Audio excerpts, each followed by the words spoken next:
Hello, I'm Deborah Weller, storyteller. I've been performing for over 43 years and I live in the United States of America. I had the honor of coming to the Marrakesh International Storytelling Festival this past February. The question is, how does it work when we use interpreters with storytelling?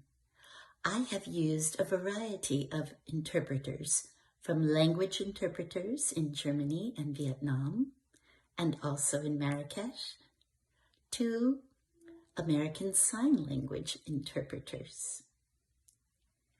As a storyteller, when I tell a story without any interpreters, I am just on my story path from beginning to end, creating characters and the drama of the story. But when I work with an interpreter, I have to be cognizant that the interpreter can't remember everything and they're almost doing improv work on the spot, on the moment, without necessarily knowing the story path.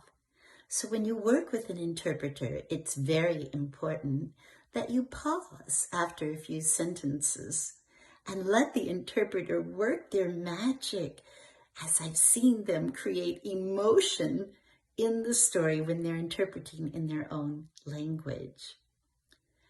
So with that, the storyteller and the interpreter have to sync together, even if they've been put on a moment's notice. It still makes the storytelling so divine and interesting. And of course, when people can understand the story in their native tongue, the engagement is higher. I've also used visuals when I've told stories in other countries.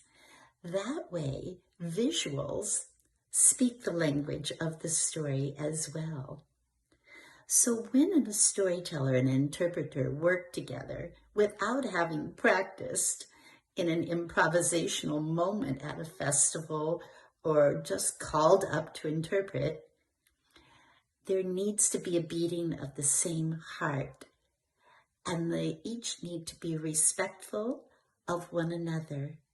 And it works beautifully to have that experience.